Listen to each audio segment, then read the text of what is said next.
decent job.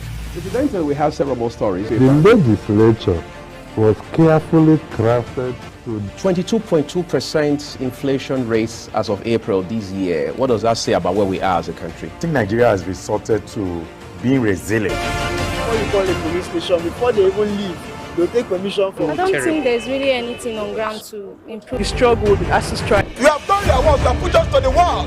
We are not the slaves. I'm not a small boy. You should have given me the report. I have not seen the report.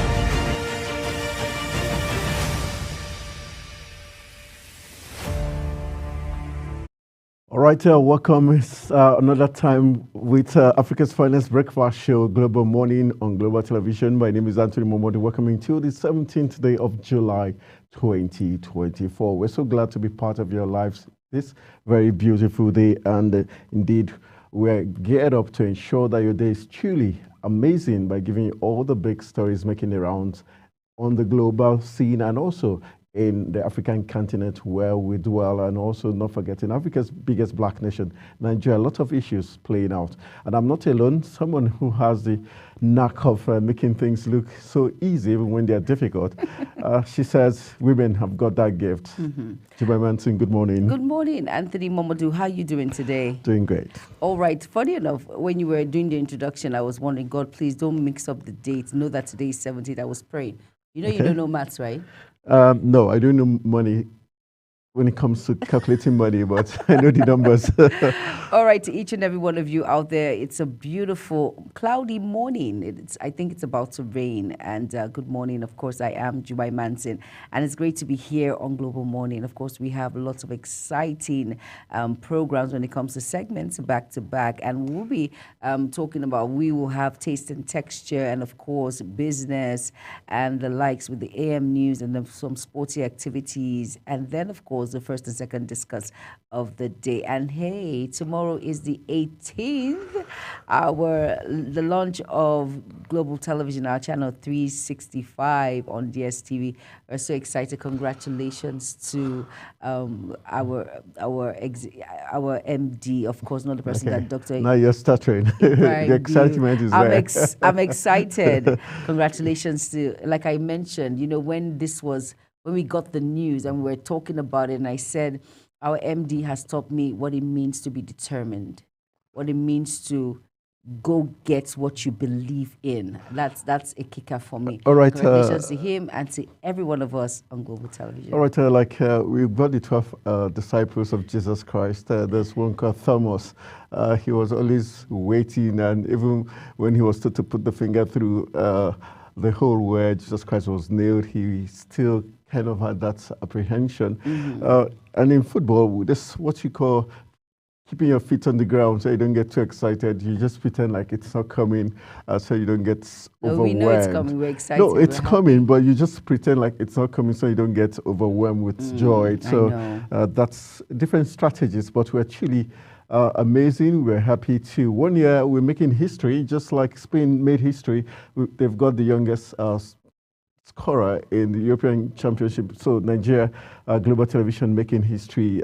Within 1 year, we beat all odds and we're coming for the title. Great.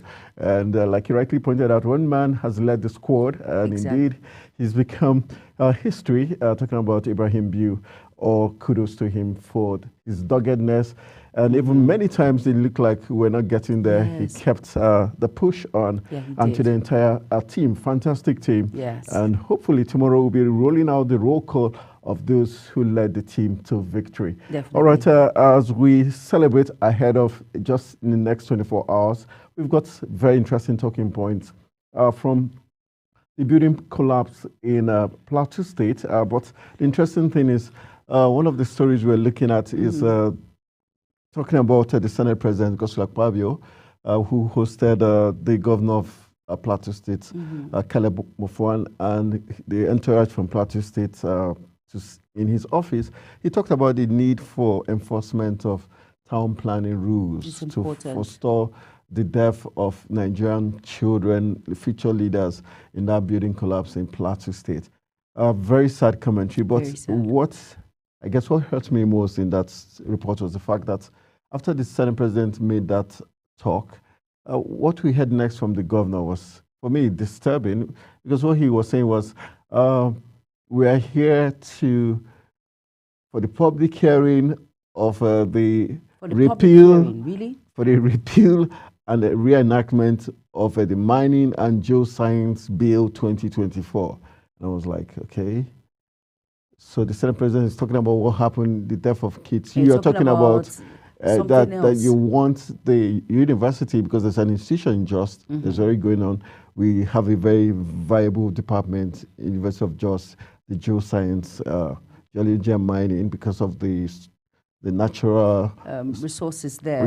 But it was disheartening that while the Senate President was harping on something very important, the government is talking about, we want the geoscience, mining and geoscience institution to be a full-fledged university, and we like to be the host state. And I was taken aback as to why are these two persons talking two different things. The Senate President seemed to understand what is more important than the governor, and lives it's saddening. than resources. Children. But looking at it critically, I would not want to quickly jump into it and say, okay, this is what we expect from some of our leaders who go out to represent us when it comes to local government and when it comes to the government governance and all of that.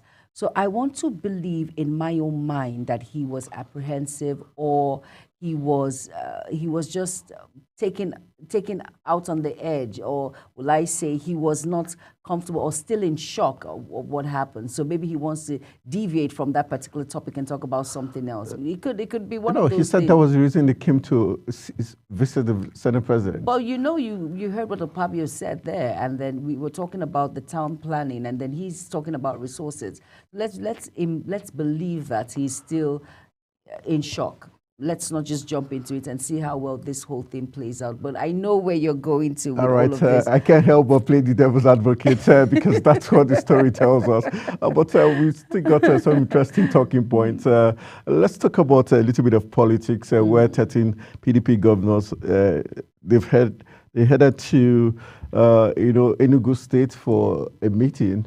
And lots of people are saying, okay, why are the 13 state governors, PDP governors meeting there? For now, they're the opposition party. Some are saying, okay, it has to do with the elections coming up in Ondo and Edo State, while others are looking at the things playing out in the country. And also the fact that some are saying, I think it has to do more importantly, the recent hits or the recent landmark judgment by the Supreme Court saying in terms of local government financial autonomy, so the states are probably trying to replan how to, see how they can... Or re-strategize. How to see if it's to, let me don't say shortchange, so it's not like I'm negative, but how to tackle the local government chairman that will become suddenly a little bit powerful because... And something interesting is happening. I have a client of mine who is from the US. He came back to Nigeria. Hopefully, we're going to see him in the course of today's program. He has decided to run for local government chairmanship. And I'm looking... because of the judgment that was given. Yeah, I'm like, okay, monies are coming into local government. So everybody back home. But, that was one of the best... Positive. That's a positive judgment. And then, of course, really, when you look at the local government in that arena, they have gone through a lot.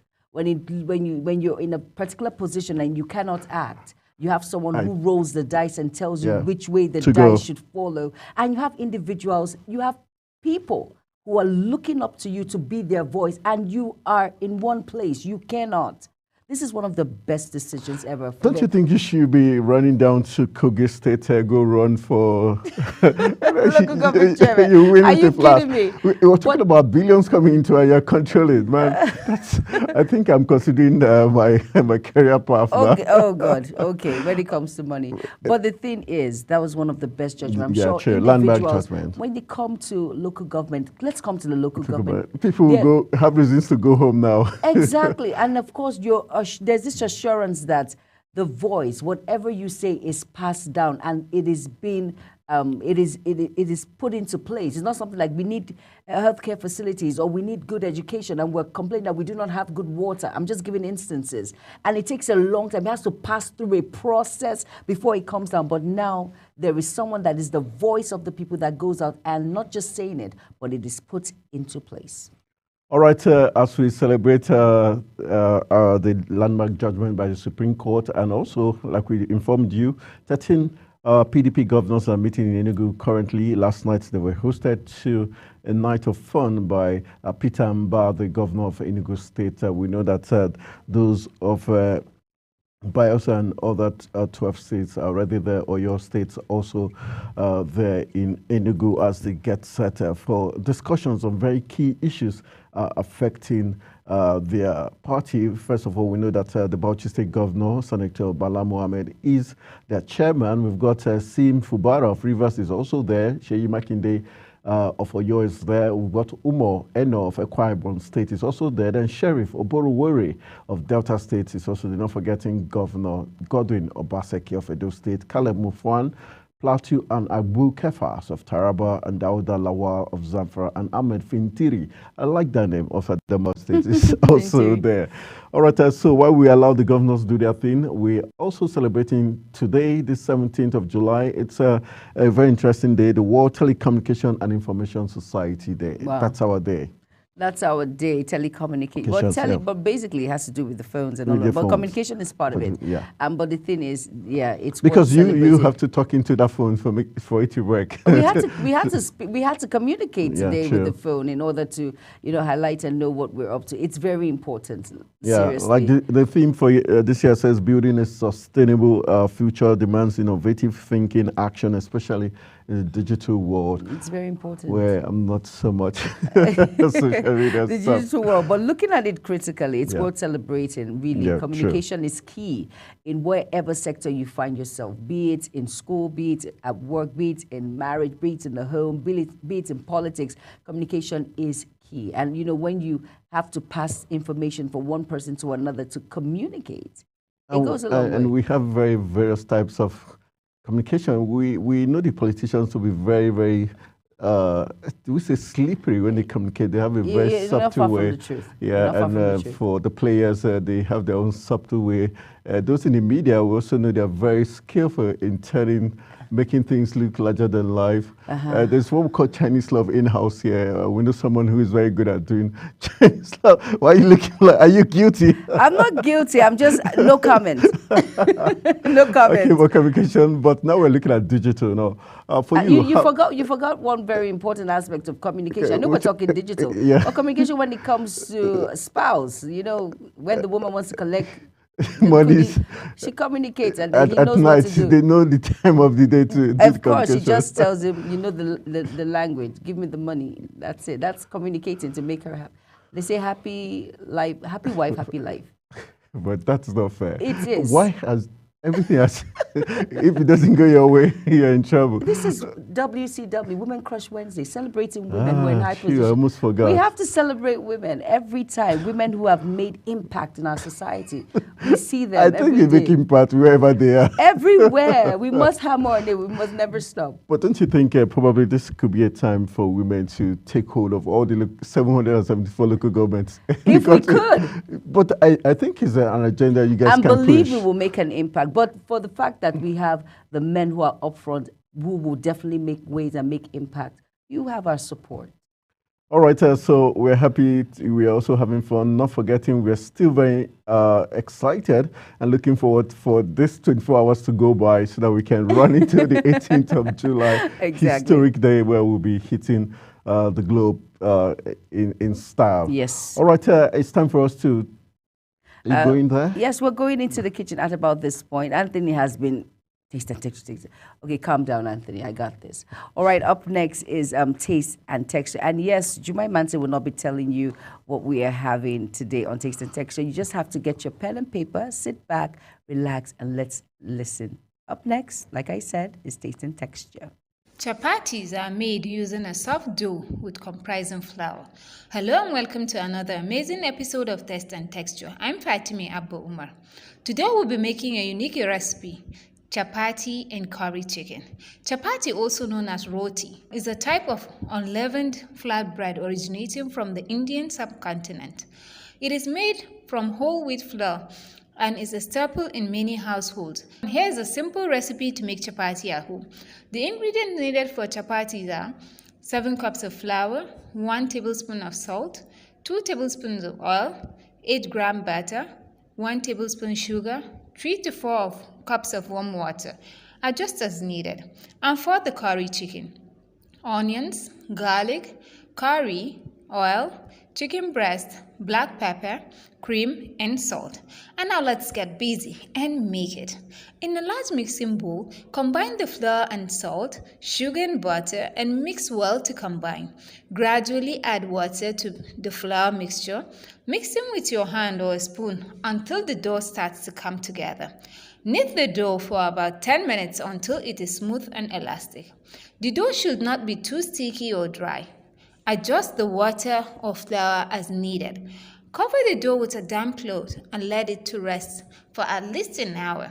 After resting, divide the dough into equal sizes, about the size of a golf ball. This recipe should make approximately 10 to 12 chapatis. Lightly dust a rolling surface and a rolling pin with flour. Take one dough of ball and flatten it slightly with your fingers.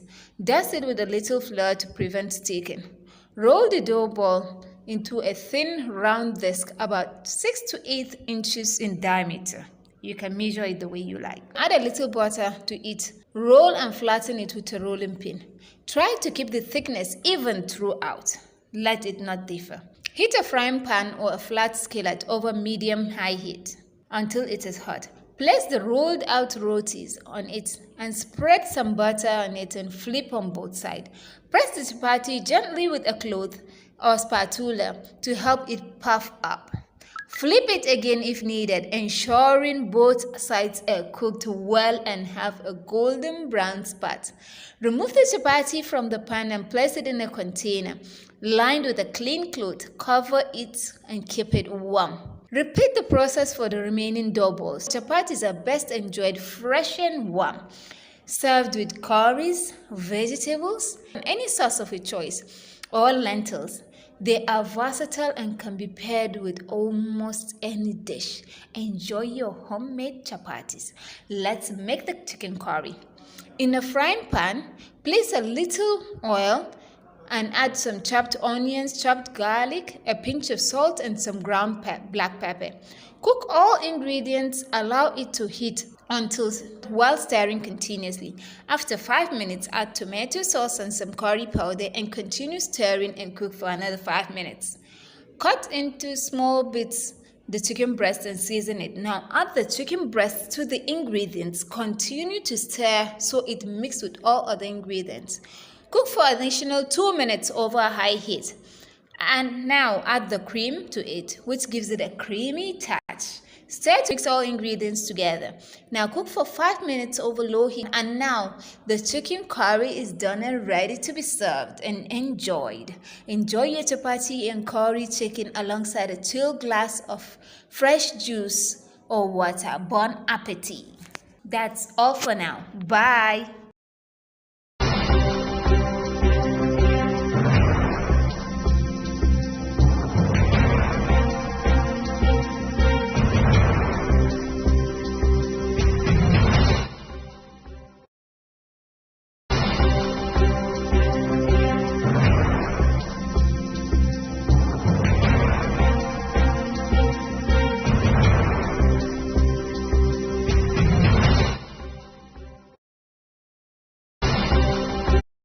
All right, welcome back. You can see I'm talking in, I'm kind of full.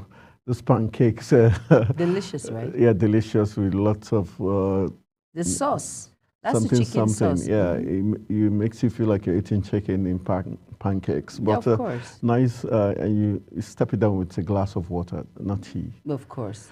All right, we've got some very interesting talking points before we run into the Global AM News. Let's look at some protests by Nigerians, because lately we've seen African youths have been protesting. Kenya has led the way, showing that they can indeed make governments across board change their decisions if they're persistent. Some say maybe the Kenyan protest is going too far because they're still pushing and asking for William Ruto, the president of Kenya, to resign.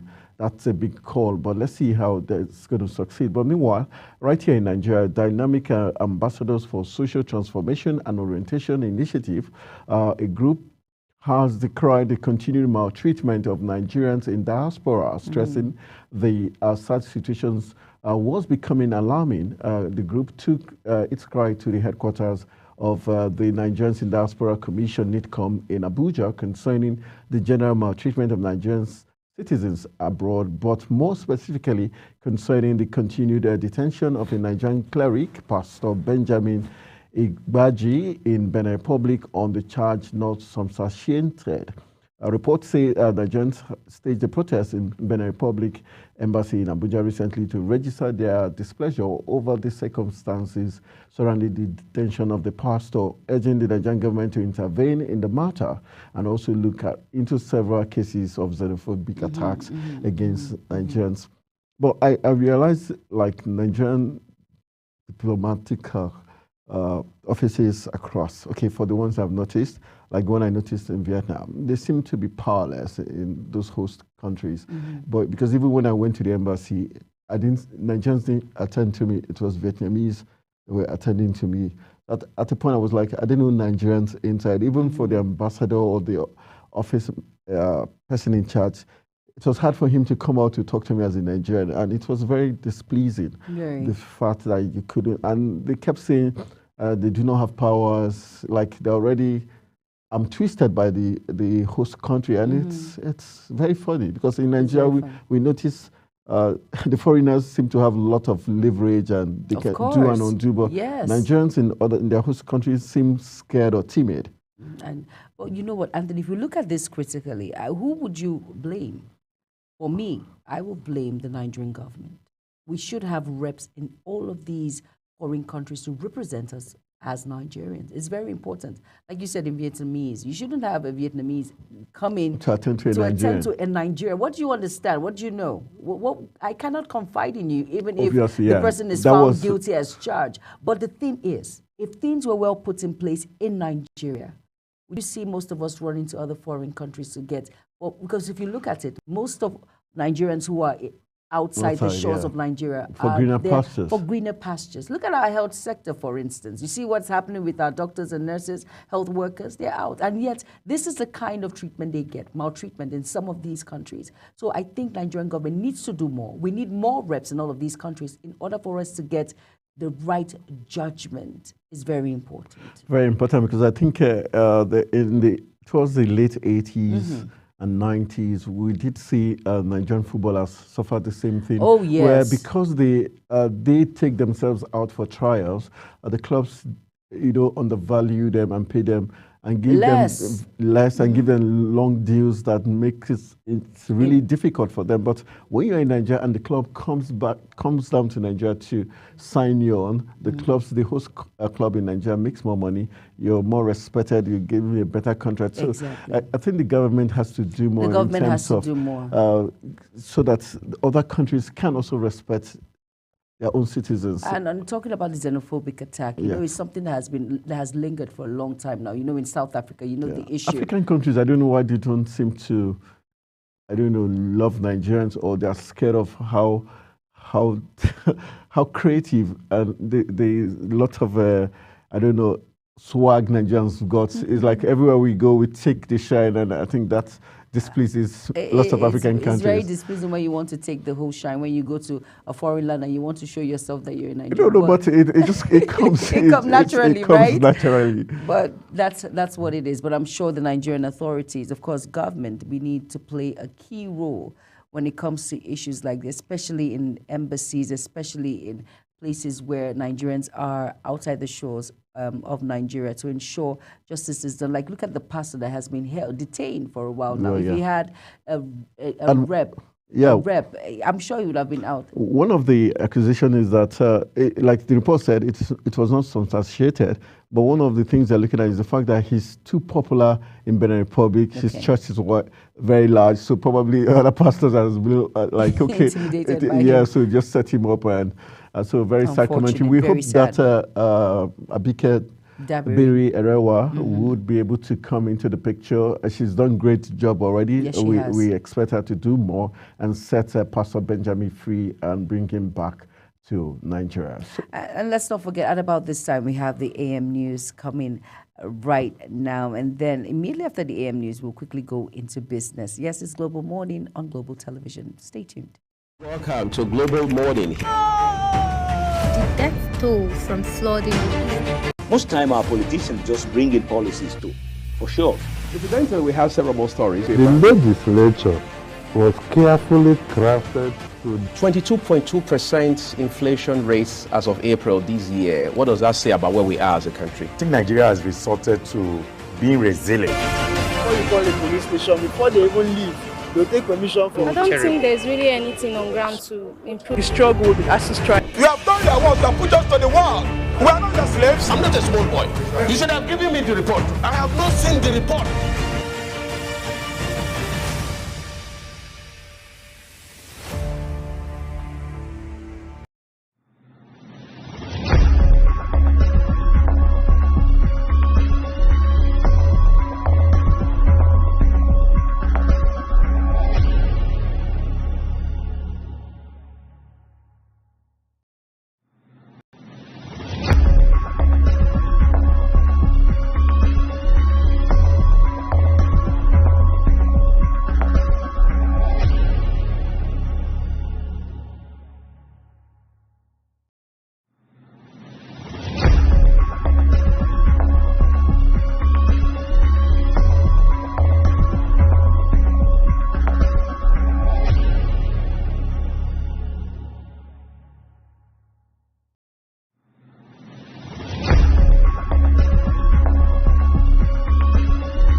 Global Morning is your ultimate destination for engaging political and economic matters. I am Uyi Agmofwebe. And don't forget to include social discussions. Tune in every weekdays from 7 a.m. to 10 a.m. I am Queen Agaba. For insightful breakfast ideas, business summaries, sports highlights, international and local news perspective, I am Anthony Momodu. Don't miss the in-depth analysis of current and political issues by the Global Morning team and experts. I am Jumai Manson. Catch Global Morning here on Global Television. Getting on the action. I am Edikan Michael. We are the Global Morning team.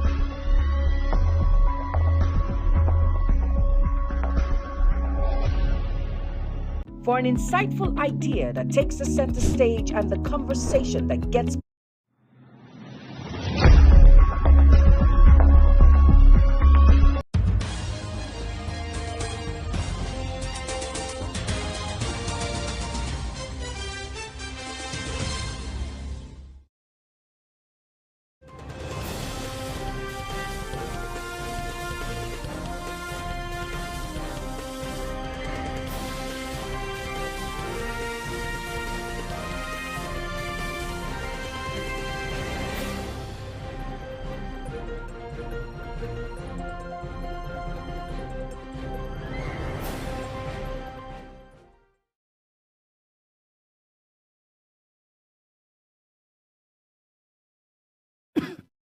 Hello and welcome to all our viewers in Nigeria and around the world to AM News on Global Television. We're live in the nation's capital, Abuja.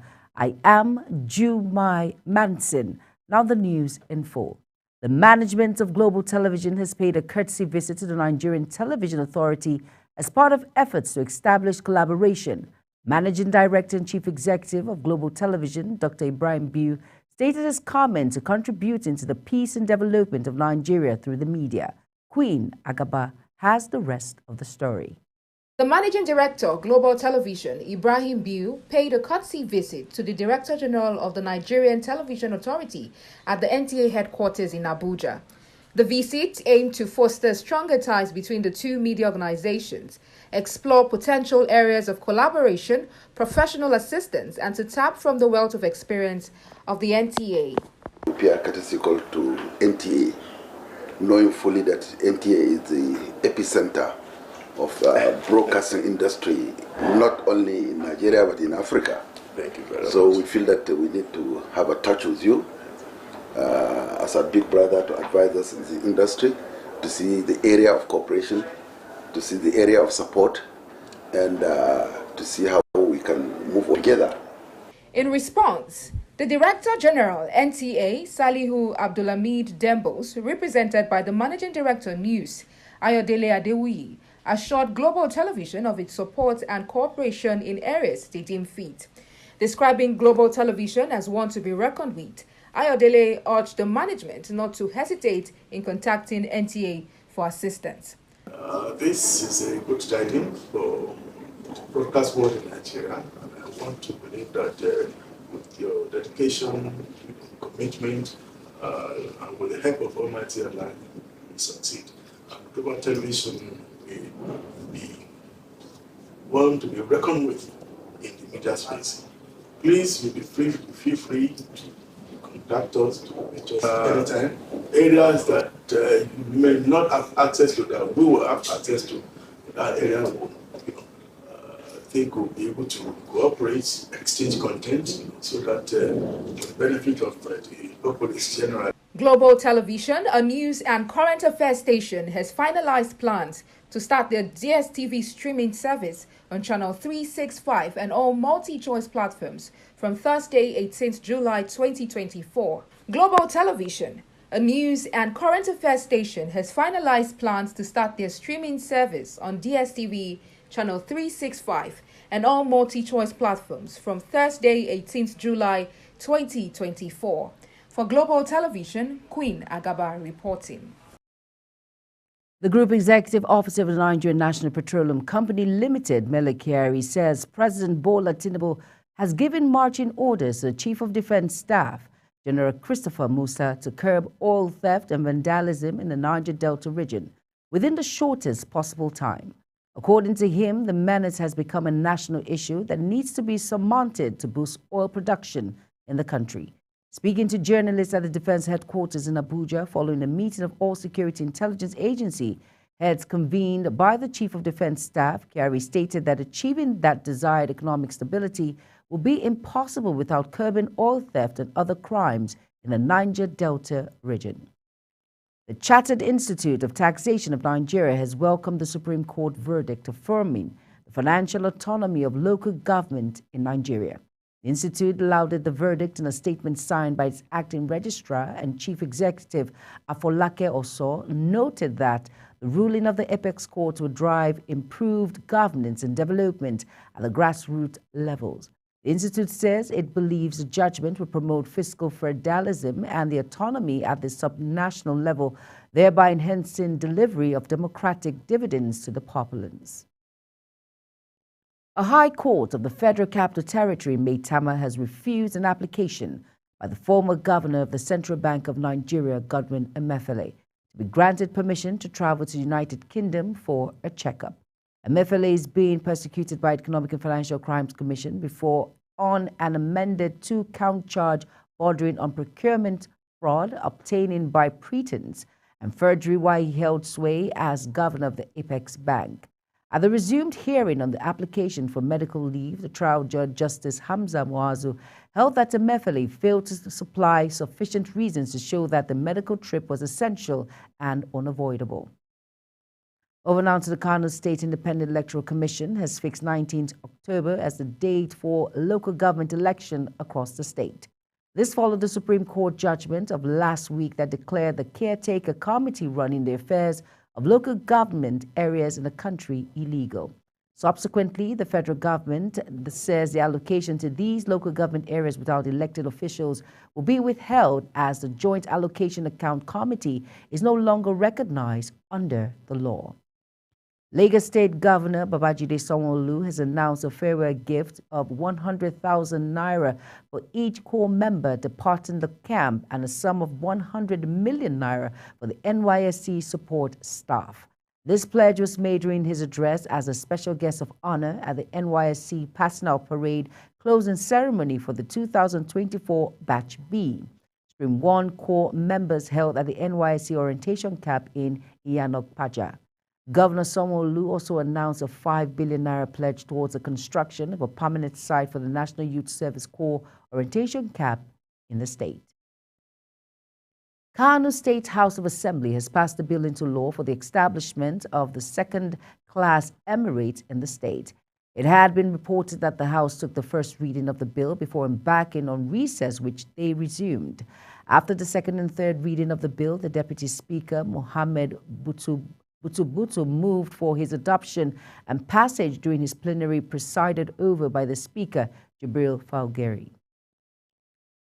Labor unions in Ogun State has threatened industrial action over the failure of the government to remit over 40 billion naira contributory pension deducted from the workers' salary in the last 15 years.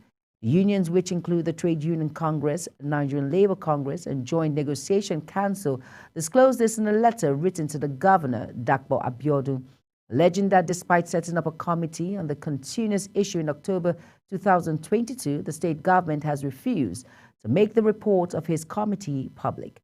They claim they were forced to write to the governor because less than a year to July 1st, 2025, which is the effective date of the contributory pension scheme according to the 2013 State Pension Reform Law amended in 2008, there is nothing on ground to justify the certainty of the government towards implementation of this pension scheme. The Joint Admissions and Matriculation Board, JAMB, said it has conducted the foreign component of the Unified Tertiary Matriculation Examination in 8 countries. According to the board, the examinations were designed for foreign candidates seeking admission into Nigerian tertiary institutions. The board noted that examinations were held in London, United Kingdom, Jeddah, Saudi Arabia, among others. The federal government says the Lagos-Calabar Coastal Highway project will be timely completed, assuring that rainfalls will not affect the pace of the work. The Federal Comptroller of Works, Lagos State, Olukorede Kesha, gave the assurance in an interview in Lagos. She added that the contractors have been instructed to work diligently to ensure the project met its design and completion deadline. You're watching AM News, coming to you live from Nigeria's capital, Abuja. We're on Star Times channel 276. Kindly follow us on all social media platforms by using at Global TV NG and other handles now showing on your screen. When AM News return, devastation storms leaves 40 dead, hundreds hurt in Afghanistan. This and other more stories coming right after this break. Do stay with us.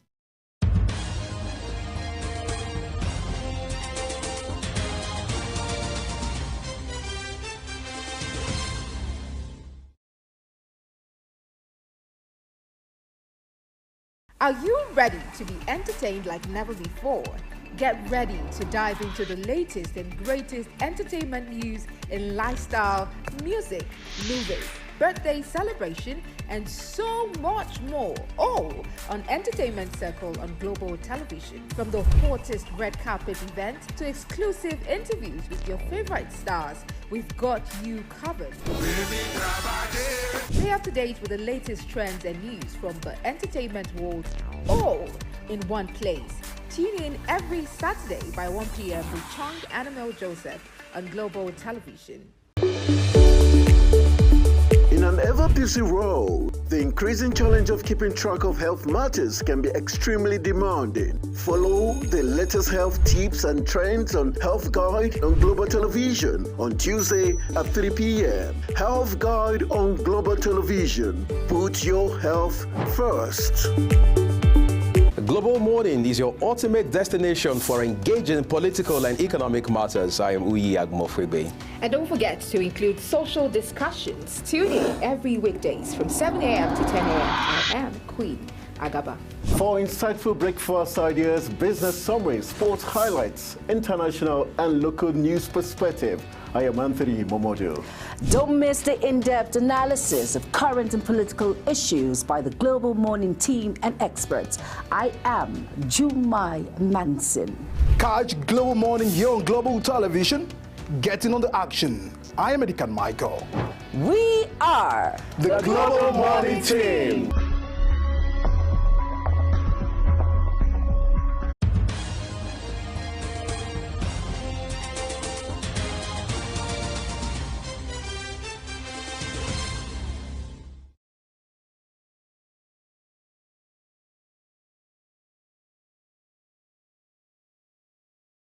You're welcome back, and if you're just tuning in, this is Global Television bringing you live broadcasts of the AM News. Thank you for staying with us. President of Rwanda, Paul Kagame, has won 99.15% of the votes from the country's presidential election to secure a fourth term in office. Rwanda's Electoral Commission says only about 79% of ballots have been counted. Authorities said 9.5 million Rwandans registered to vote. The country has a population of 14 million. Kagame's opponent, Frank Habineze of the Democratic Green Party of Rwanda, and independent candidate Philippe Paye Mana each received less than 1% in the provisional result. The result is the same as 2017 when Kagame swooped nearly 99% of the vote. Final results are expected by July 27th, although they could be announced sooner. On our foreign scene, police were out in force in the center of Kenya's capital after calls for more demonstrations against the embattled government of President William Ruto. Activists led by young Gen Z Kenyans launched peaceful rallies a month ago against deeply unpopular tax hikes, but they descended into deadly violence last month, prompting Ruto to drop the planned increase. Although the street protests have eased since dozens of people were killed and Parliament stormed in late June, activists are still demanding the president's resignation. French Prime Minister Gabriel Attal is again set to resign his position but continuing to lead a caretaker government amid political infighting and uncertainty. President Emmanuel Macron is expected to accept Attal's resignation following cabinet meeting, which comes after Macron's allies suffered a significant defeat in a recent snap National Assembly election intended to clarify the political landscape. It was reported that July 8, 2024, Attal was set to resign, but French President Macron declined his resignation. Attal and his team will likely remain in their roles with restricted powers until after Paris Olympics, scheduled to begin on July 26th. A powerful storm ripped through Afghanistan's eastern Nangarhar province, leaving nearly 40 people dead and at least 347 injured, according to the country's health ministry. Ministry spokesman Sharafat Zaman says the casualty figures are expected to rise as search and rescue efforts continue. The storm, which brought heavy rain, battered Jalalabad city, Sheikh Road, Bati Kot, and Basir districts. Local officials reported widespread damage to homes, with reports of an entire family of 11 buried under the debris in one incident in the Sheikh Road district. Donald Trump has made a dramatic return to the public eye at the Republican National Convention in Milwaukee, Wisconsin. This marked his first appearance since narrowly surviving an assassination attempt at a campaign rally in Butler, Pennsylvania. The former president received a rapturous reception as he entered the Ferry Forum, sporting a thick bandage over his right ear, which he was struck by a bullet. The Kremlin gave a cautious reaction to Ukrainian President Volodymyr Zelensky's apparent invitation to a future peace summit, saying that Russia first needs to understand that Kyiv means before attending talks. Zelensky says Russia should be represented at the second summit on the Ukraine conflict following high-level talks last month in Switzerland that Moscow did not attend and heavily criticized. Kremlin spokesman Dmitry Peskov in a statement said the first peace summit was not a peace summit. Perhaps it is necessary first to understand. In our business news, the president of Dangote Group, Aliko Dangote, says his business's $30 billion revenue target end of 2025 will boost the Naira. Dangote made this known during a tour of Dangote Petroleum Refinery and Petrochemicals and Dangote Fertilizer Limited by media executives, indicating a plan to attain independence from the Central Bank of Nigeria and foreign exchange sourcing. According to him, the expected significant inflow of forex into Nigeria through his businesses will automatically boost the value of our local currency and make the Naira regain its value in the Committee of the International Currencies worldwide. The Executive Secretary of the Nigerian Extractive Industry Transparency Initiative, Ogbonnaya Orji, has disclosed that the country lost $1.85 billion worth of petroleum products from refineries in 9 years. Orji stated this at the opening ceremony of the 2004 NETI Board Retreat meeting in Lagos. He said 4.2 billion liters of petroleum products were lost from the refineries as a result of oil theft between 2009 and 2018. This was estimated at 140,000 barrels per day. Experts have expressed concerns that the decision of the federal government to throw open the nation's borders to allow food importation will affect private investments in the agriculture sector. The Minister of Agriculture and Food Security, Abubakar Kyari, revealed at a press conference in Abuja that 150-day duty-free import window for commodities such as maize, husk, brown rice, wheat, and cowpea is part of implementation of the newly launched Presidential Accelerated Stabilization and Advancement Plan.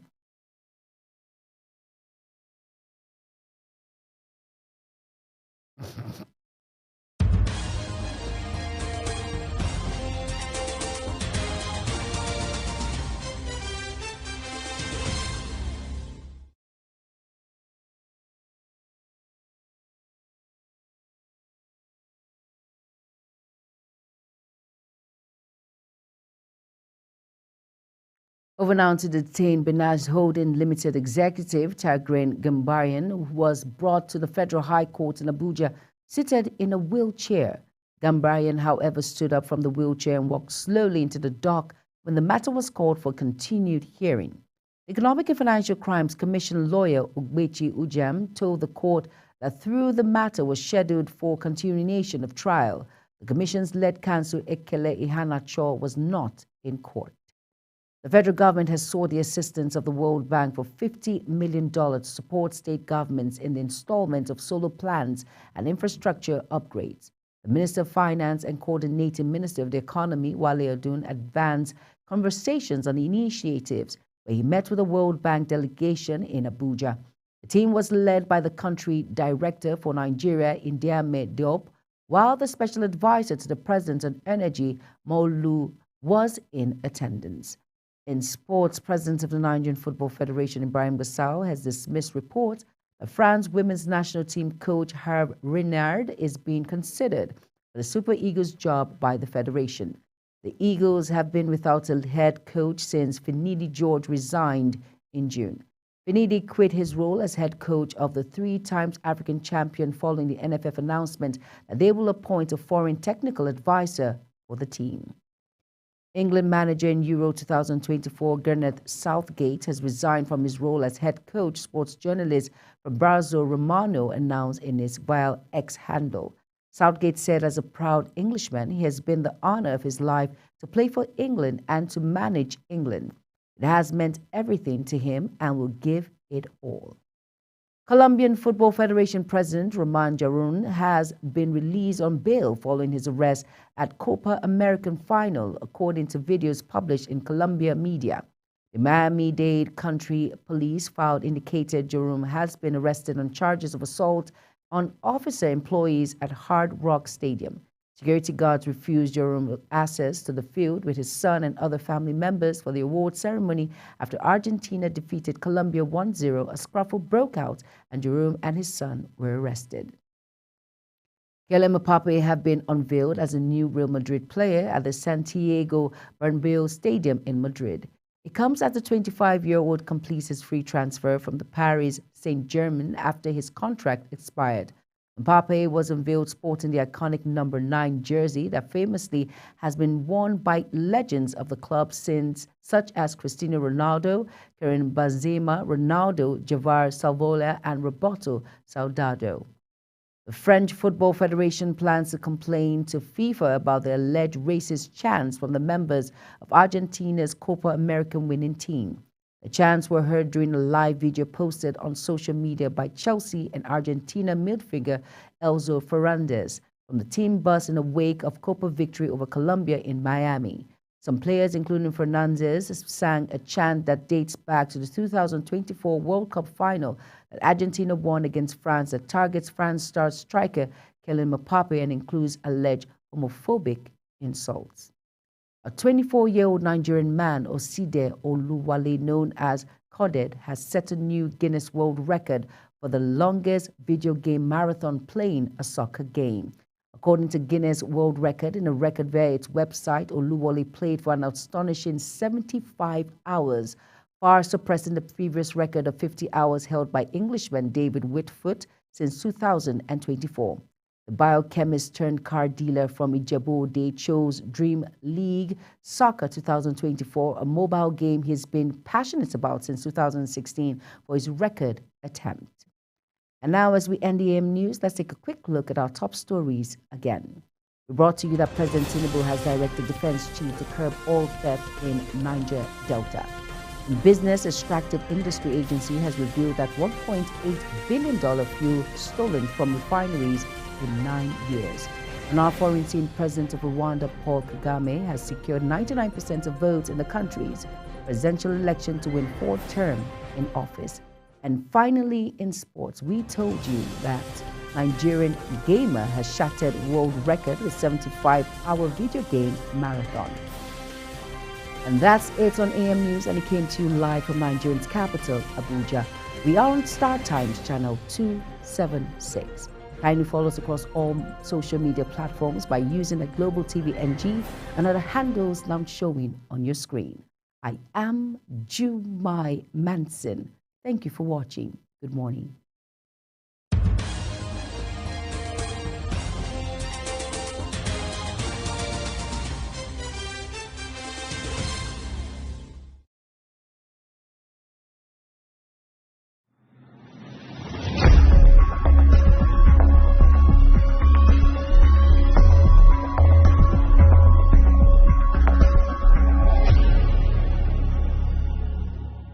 Time check. It's midday.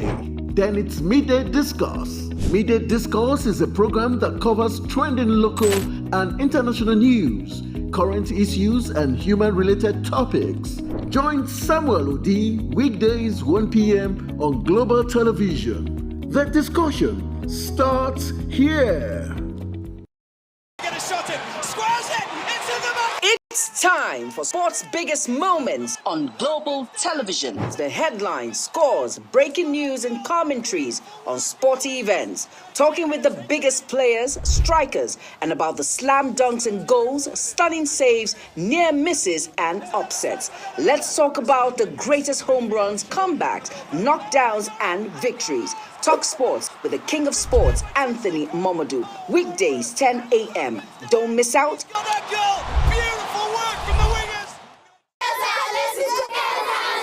Hello, children. Gather around, let me tell you a story. Do you know that stories have a way of captivating the minds of children, bringing fun and imagination to teach them morals? Join Sharon Ajay as she takes you to explore the thrilling and exciting world of storytelling. I'll be sharing with you our next interesting story. Tune in every Saturday on Global Television, time 5:30 p.m.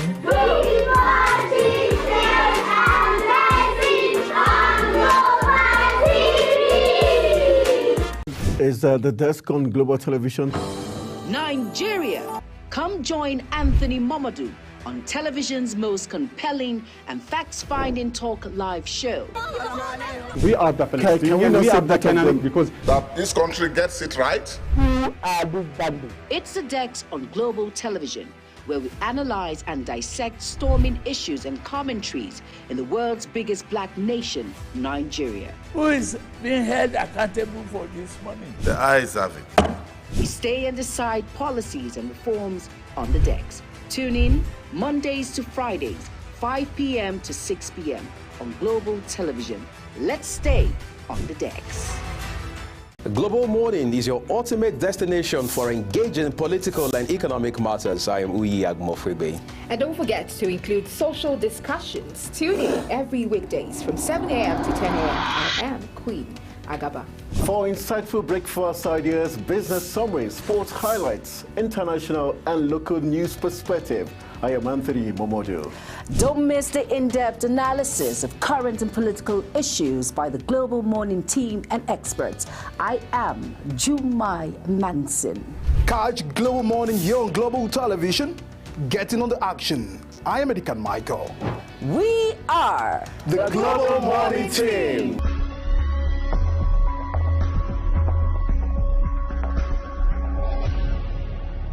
for an insightful idea that takes the center stage and the conversation that gets beyond the headlines, to explore the lasting impact of political decisions. Big Talk got you covered. From policy debates to geopolitical insights, from thought-provoking discussions to actionable insight. What is the real responsibility of government? Big Talk delves deep into the heart of the matter. Join us weekdays on Global Televisions from 6:30 p.m. for a reverting journey into the heart of politics, where we dissect issues shaping our society. With every government and introduction of new policies, businesses of all kinds and sizes seize the opportunity to evolve and redefine themselves. Business Point on Global Television is where we follow the money and put the facts and figures right in front of you. Watch Business Point every Monday through Friday at 11 a.m. as Kikelamo Okeri tracks all the latest developments across critical sectors. Business Point, this is business.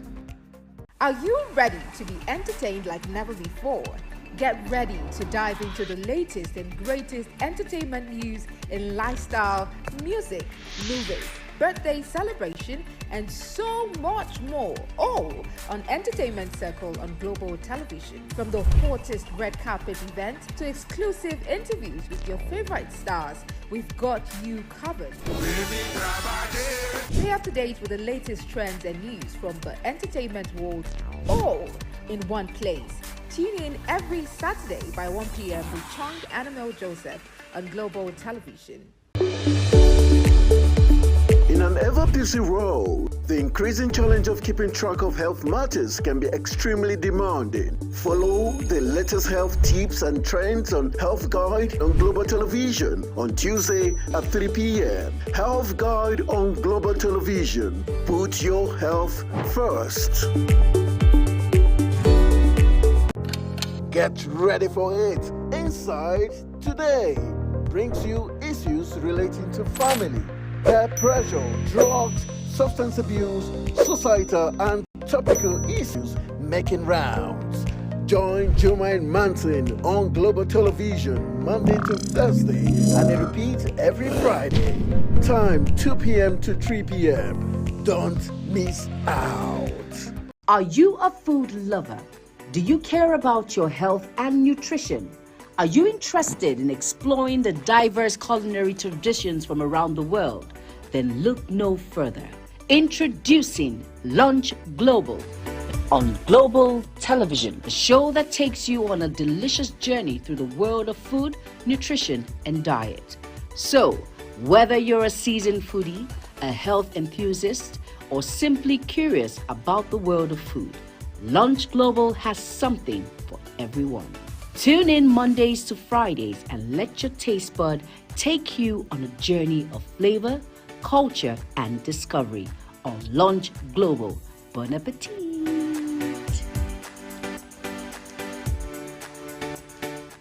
Time check. It's midday. Then it's Midday Discourse. Midday Discourse is a program that covers trending local and international news, current issues, and human-related topics. Join Samuel Odi weekdays 1 p.m. on Global Television. The discussion starts here. It's time for sports' biggest moments on Global Television. The headlines, scores, breaking news, and commentaries on sporty events. Talking with the biggest players, strikers, and about the slam dunks and goals, stunning saves, near misses, and upsets. Let's talk about the greatest home runs, comebacks, knockdowns, and victories. Talk sports with the king of sports, Anthony Momodu. Weekdays, 10 a.m. Don't miss out.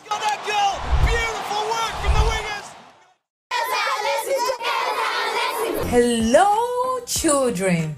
Gather around, let me tell you a story. Do you know that stories have a way of captivating the minds of children, bringing fun and imagination to teach them morals? Join Sharon Ajay as she takes you to explore the thrilling and exciting world of storytelling. I'll be sharing with you our next interesting story. Tune in every Saturday on Global Television, time 5:30 p.m. Global.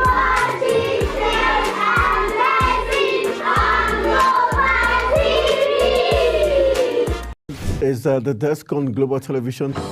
Nigeria. Come join Anthony Momodu on television's most compelling and facts-finding talk live show. We are the Palestinians. We are the Canaan because that this country gets it right. Who are these bandits? It's the Dex on Global Television, where we analyze and dissect storming issues and commentaries in the world's biggest black nation, Nigeria. Who is being held accountable for this money? The eyes have it. We stay and decide policies and reforms on the Dex. Tune in Mondays to Fridays, 5 p.m. to 6 p.m. on Global Television. Let's stay on the Dex. Global Morning is your ultimate destination for engaging political and economic matters. I am Uyi Agmofrebe. And don't forget to include social discussions. Tune in every weekdays from 7 a.m. to 10 a.m. I am Queen Agaba. For insightful breakfast ideas, business summaries, sports highlights, international and local news perspective, I am Anthony Momodu. Don't miss the in-depth analysis of current and political issues by the Global Morning team and experts. I am Jumai Manson. Catch Global Morning here on Global Television. Getting on the action. I am Edikan Michael. We are the Global Morning team.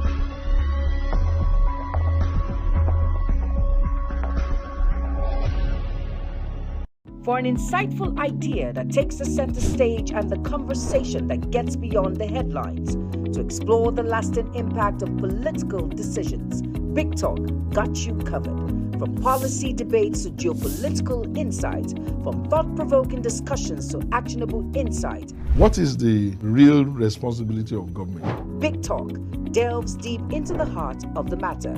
Join us weekdays on Global Televisions from 6:30 p.m. for a reverting journey into the heart of politics, where we dissect issues shaping our society.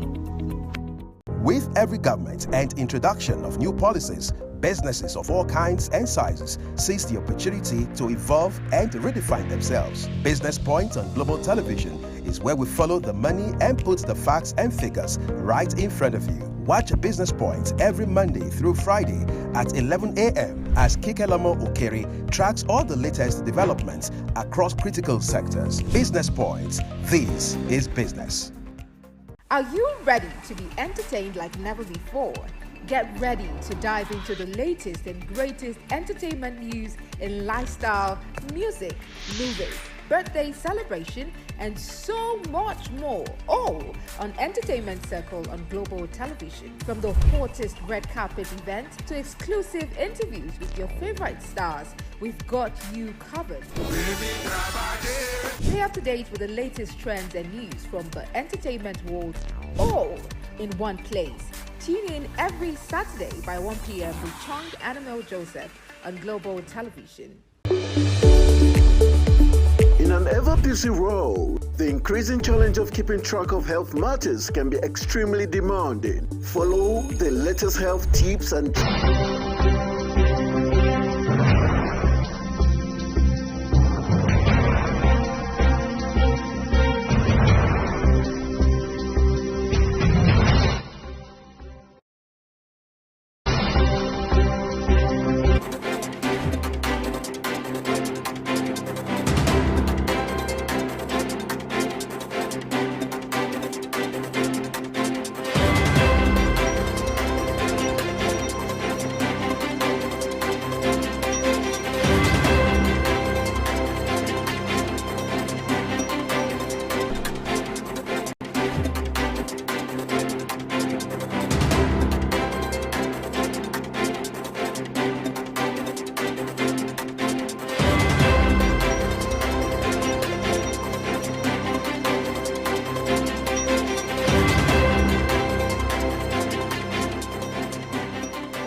All right, welcome back. It's time for us to look at what the papers are saying this morning, looking at the big stories making the rounds in Nigeria.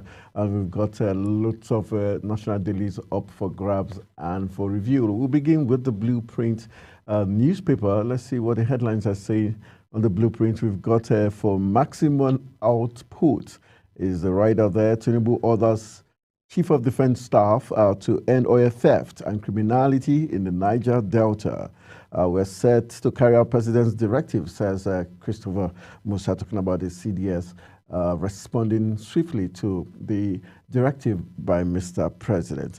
Do you think recently, aside the Okwama killings, I guess tension has doused a little bit in the Niger Delta? Yes, it has. But with this directive from Mr. President, we trust that Christopher Musa will get the job done. Definitely. Perfect gentleman. Perfect gentleman, yes. Of course, we know that. You know what have army officers. We know that they are very rugged. You have this smile on your face, like.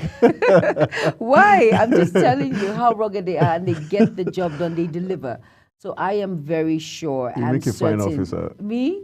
Seriously? Yeah, I just picture you in uniforms. That the Chief of Defense Staff, not the person than Christopher Musa, will definitely get the job done by the grace of God to end criminality and oil theft in the Niger Delta. Which will help our productivity levels. Exactly, and our revenue, of course, definitely. All right, other headline stories. Let's take you to Kano, where Kano crisis is the kicker there. It says Yusuf creates 3 second-class emirates to appoint new emirs.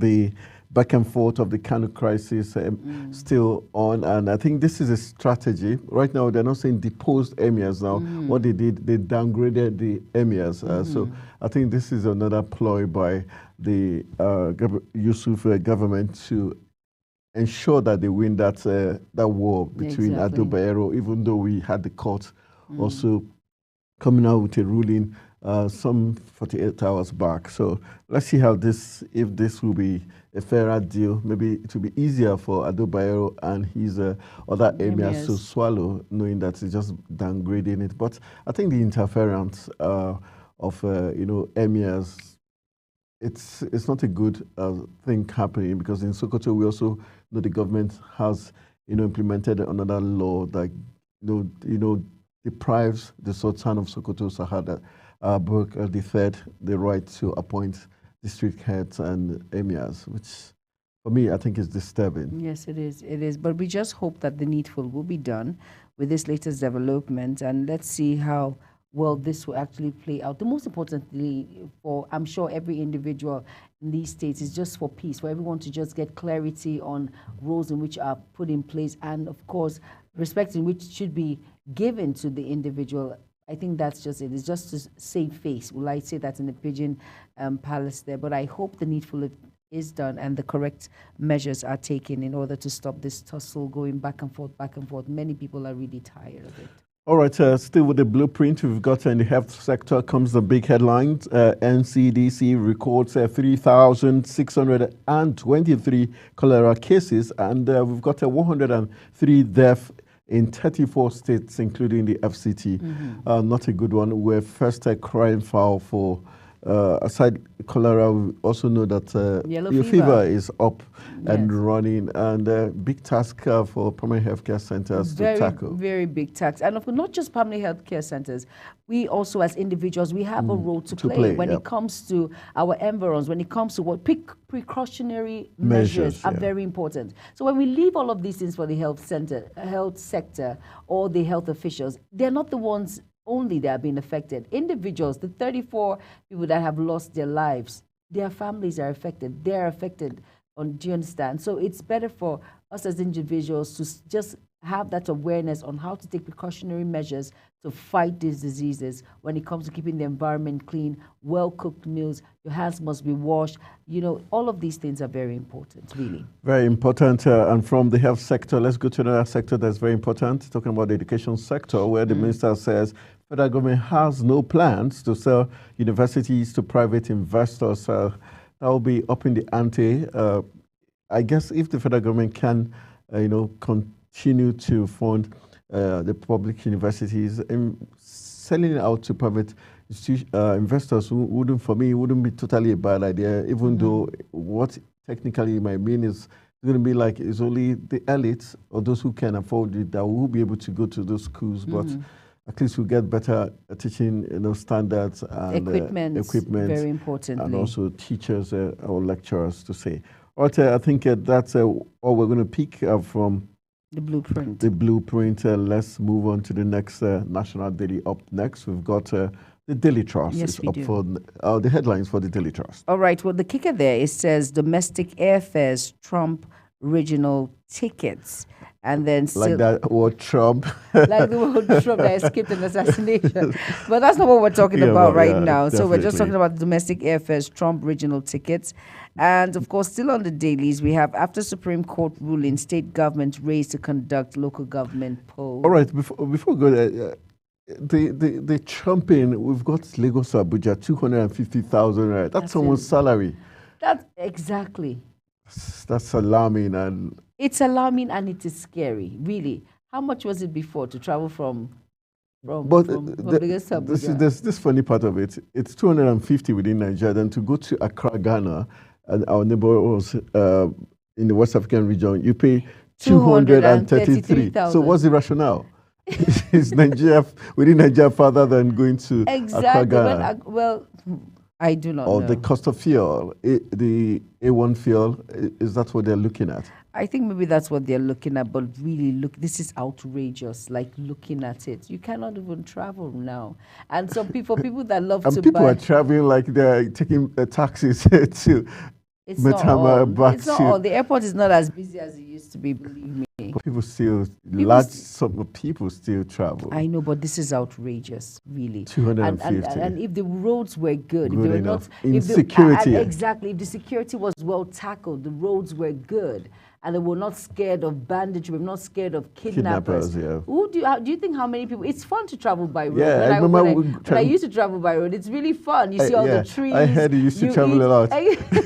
The trees, and then you eat at on night, the road. especially, right? Yeah, evenings, not really at night. Well, when you live in the evening, you arrive the next morning. Exactly, and but like it was fun back in the day where you could travel. You have I finished from Unimate, so the Bukaram.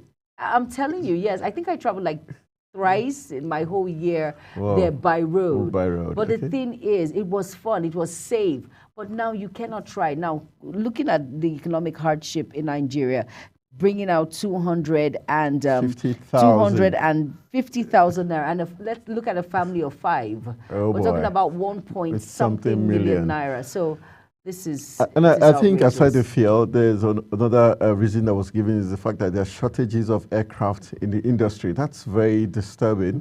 Because what it means is that there's going to be reuse of the aircraft that is available. Over and over again. So wear and tear is going to cost, and we're likely to see more, God forbid, but crashes because of the wear and tear and the continuous usage of this aircraft, which most of them are old, and they were not bought brand new by this no, company. they were not. So that's another very disturbing issue we have to look at. I think Nigerians, we need to take safety measures into place. It's very important. It's not all about, sometimes people say it's all about the money, all about the money that they will make. Please, lives are important.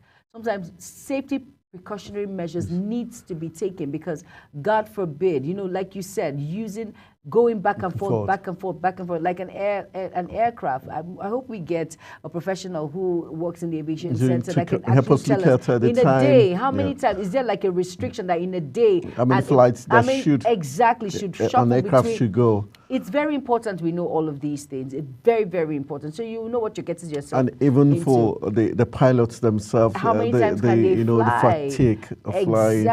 Exactly. And you know how it is. These aircrafts are machines. Machines can break down, stop at any time. and breaking down upstairs is not funny. Upstairs in the air. Not funny, but God forbid. But the truth is, those are possibilities. We need all of these awareness, and these are the possibilities, but we pray it doesn't get to that, and we pray that there is quick action that will come into place. But of course, Festus Keyamo, he has a lot to do when it comes to this. We know him to be a brash at law, so don't expect too much from him in the aviation sector. Never knew him to be someone who had his forte in the aviation sector, but we're in Nigeria. You reeled out one headline, very interesting headline, and like I did suggest to you this morning, you should be gunning for one of the chairmanship. local government. The one you mentioned. But seriously, but that's a step in the right direction. And because the local government, they do not want to waste time at all when it comes to being local government chairman. Immediately they want the election. Let's kickstart with in the Pigeon Palace, sharp. So there's no time to waste, really. So like I said, it's after Supreme Court ruling, state government raised to conduct local government polls, which is good there. And then said Kano government signs bill creating 3 second-class, and we've said that before. Zamfara attack, 5 women escape as 5 men killed by bandits buried. That's very sad. That's a very sad. Very sad commentary there. Yes, very yes, sad. it is. Let's take you to the African continent, the East, where Rwanda's Kagame wins for them with 99% of votes. That is yesterday it was on the news that the opposition man and Nabizan did. He was boastful. He was going to win, even win 20 seats at the parliament.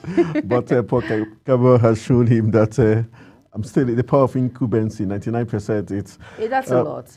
Yeah, but it shows you, this is what we were talking about yesterday on the desk, the fact that when African leaders continue to perpetuate themselves in office, what happened in Mali, Niger, Burkina Faso would play out when people begin to get tired of you ruling them like forever, like it's a personal thing. That's change. When you have military intervention come into place. And for Paul Kagame, yes, he helped the country after the genocide in the 2000s. He's been there. He transited from military to civilian, and now the 4th term. And we're wondering, is he going to be there forever? He's going to be 70 plus something by the time this 5-term year presidency is over. But I think some leaders, especially African leaders, they do not understand what going out of office, being honorable when you do that. It gives you more class. But, because of the money in which, how it is, the money that you make, you just want to stay there. You need other sharper minds. You need to give other people a chance. So just resign. Lack of content. Exactly. Contentment. You can't really. Yeah, that's what it means. That's what it means. So you need to give other people a chance. It's more honorable that way. There's more respect. You understand? But unfortunately, most of our leaders, African leaders, want to stay in a particular seat forever and still pass it down to their family members, their children, their brothers, just in the same circle, in that same family, which is not right at all. All right, we're still looking at papers. Let's quickly go to the leadership and let's see the leading headlines there. We've got a cholera, yellow fever cases hit 3,200 and... No, 600. Yeah, thank you. 3,626. And we've got 104 deaths. In the other paper, we saw 103. Now it's 104. But the case is still same, 3,626. Yes, it is. And we've got UAE visa application fees for Nigerians now 688,000. Yesterday it was 640,000. 40 more. 48,000 plus more. Yay! All right, we've got other headlines. Nigeria starts trading under the AFCFTA, sees $50 billion in benefits. And we've got Emirate crisis is the kicker. Kano government cripples Bayero, creates second-class Emirates. All right, we've taken some of those headlines. IMF reduces Nigeria's growth forecast to 3.1%. All right, and we've got a court dismisses suit against Arabic transcriptions on Naira notes. That's interesting. We've got a PDP governors meet on party congresses, Edo Ondo polls. And Pope appoints new apostolic nuncio for Nigeria. Okay, very interesting.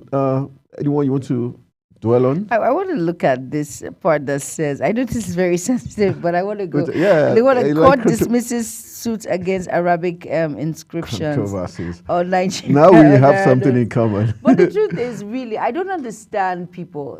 When they see anything in Arabic, they think it's Islam. They think it's no, Arabic, it's It's someone's language. You can learn it. Which is not Nigerian. Which is not Nigerian, but truly. So it shouldn't be there. No, it can't. I don't see anything wrong with it, really. No, you said it's not a Nigerian language. Exactly. So we should put our own languages there rather than an Arabic language. True, but sometimes we have foreigners that come into play. No, that doesn't, because no, Anthony. The US, the UK, the French will never put a Nigerian language in their currency just because Nigerians are dominant in France. Like France national team, half of it are blacks. But they'll I never hope put any language that has an African origin because they have lots of blacks. So, but the truth, I hope you know that some Nigerians speak Arabic. Really. Still, it doesn't make it our language. It's just like most people speak French.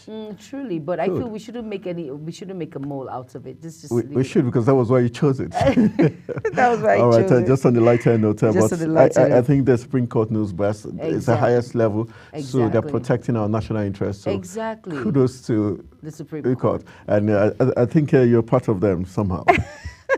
Don't let the cat out of the bag. All right. Okay. All right. Still talking about more. We've got a New Telegraph. Yes, New Telegraph is up next.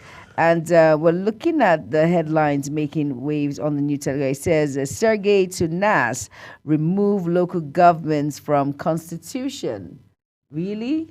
And then, of course, cholera, NCDC confirms 3,623 cases, 103 deaths. And then still talking about it, here we have IMF lowers Nigeria 2024 growth forecast to 3.1%. You want to mention something on the Telegram? Just looking at, you're talking about the Telegram, and I was looking at Sergey to National Assembly, remove local government from Constitution. He's always been a very controversial figure, but let's see what he's saying, how it's going to affect the whole architecture of Nigeria's governance. But also, I think I'm a little bit interested in this UAE visa issue. That just must have a is that $10,000 bank balance and pay 640,000 applications? I feel the UAE is beginning to extort Nigeria or take Nigeria for granted because they see that Nigerians are technically desperate to go to UAE. Exactly. And I think in as much as I know that Nigerians are doing business in the UAE, they've got a lot of business interests. I think the UAE has to be fair and sincere. When you say bilateral, it's supposed to be fair, equity. And understanding between two individuals. Come to do business because you have something we want, doesn't mean you should extort us. So I think the federal government needs to review this. It's very important. And we know that the president did visit the UAE recently where they talked about issues of common interest. So I think the Nigerian government, even the Nigerian businesses, should begin to also look at diversifying their business interests, not make UAE like the center point, because once they also see that we're beginning to move to other countries, they might just begin to lower their requests, because I don't think this is same for other African countries or other European countries. Very true. So in an attempt also to kind of reduce the number of Nigerians coming into UAE, I believe that's one of the reasons they're hiking every sector, making sure, okay, now. But really, Anthony, if you look, it's none of their business to know how much is in your bank account. Very true. I've paid the money you asked for. Exactly. You should do the needful. But look at it. That is why the Nigerian government, they have a lot to do when it comes to the betterment of Nigerians and what we bring to the table. It's very important to make the cost of livelihood much more better, to give us that security and hope, so that most people will not run off for us to pay this large, this sum by the UAE, this extortion that is ongoing. So I think the government has a lot of work to do. We need to rebrand ourselves as Nigerian and know that we can actually invest in the land in which we are. So that in order for the betterment of individuals in Nigeria. Really, this is so sad when you hear and you read this sort of headlines by the UAE and this extortion. It is huge. It is really, it's a lot. It's a lot, Anthony, really, it's a lot. All right, a lot. Just to look at some other quick ones. We've got federal government releases 2024 common entrance exams result into Unity colleges. So kids and their parents will be at each other's throats. If you failed, you're sure you're going to get some, And also for the kids, they'll be excited. For those who are going to be passing, will be getting it all right. We've got Tinubu orders a cultivation of military lands nationwide. This is very interesting. Let's see what that's going to mean. It's like making sure Nigerians are well fed. That's looking at the new Telegraph. Nigeria News Direct is another paper we'll be looking at. Picture stories everywhere. And we've got a very interesting one. VAT revenue increased by 65 billion naira in June, says FARC. And we've got recapitalization. The financial sector Access Bank raises 442 billion naira capital. Ganduje's corruption case deepens as Kanu government files fresh fraud charges. Very interesting there. Then we've got the bank's target over 1 trillion profit in 2024.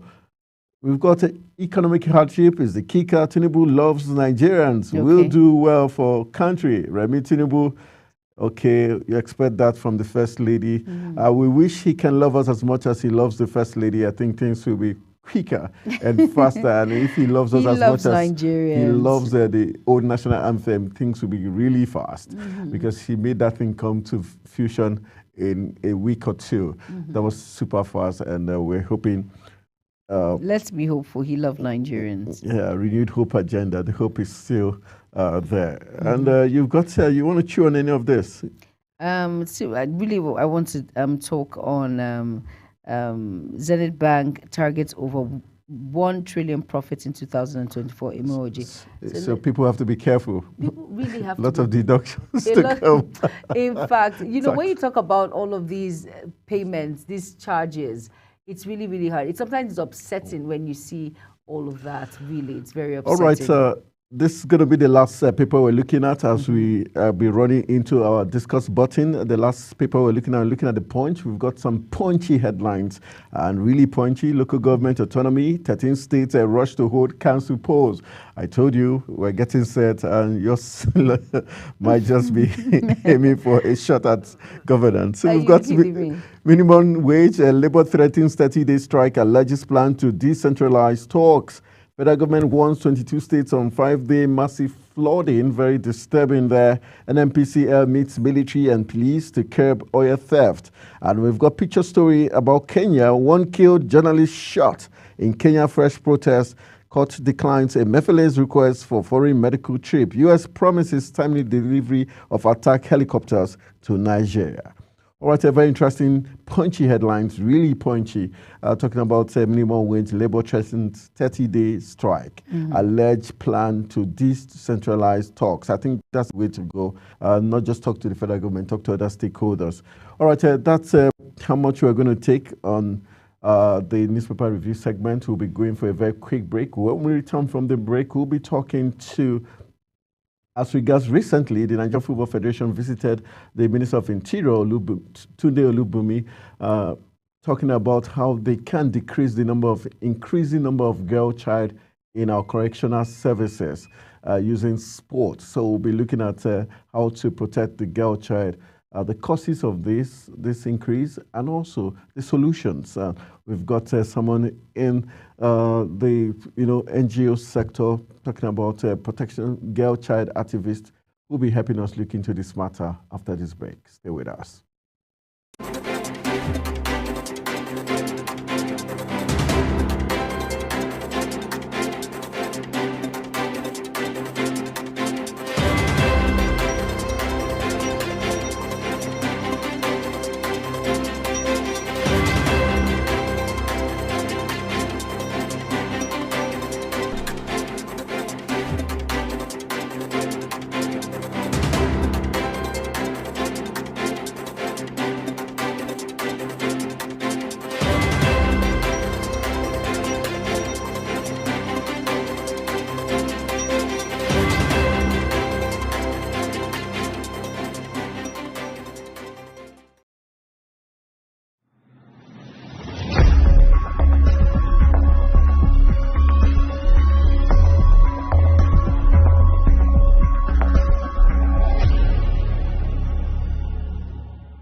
It's time for sports' biggest moments on global television. The headlines, scores, breaking news and commentaries on sporty events. Talking with the biggest players, strikers, and about the slam dunks and goals, stunning saves, near misses and upsets. Let's talk about the greatest home runs, comebacks, knockdowns and victories. Talk sports with the king of sports, Anthony Momadou. Weekdays, 10 a.m. Don't miss out.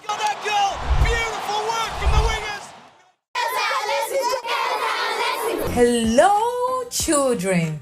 Gather round, let me tell you a story. Do you know that stories have a way of captivating the minds of children, bringing fun and imagination to teach them morals? Join Sharon Ajay as she takes you to explore the thrilling and exciting world of storytelling. I'll be sharing with you our next interesting story. Tune in every Saturday on Global Television, time 5:30 p.m.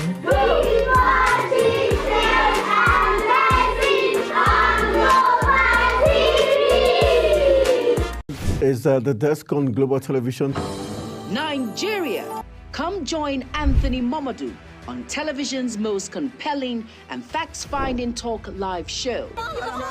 We are definitely because that this country gets it right. It's the Dex on Global Television.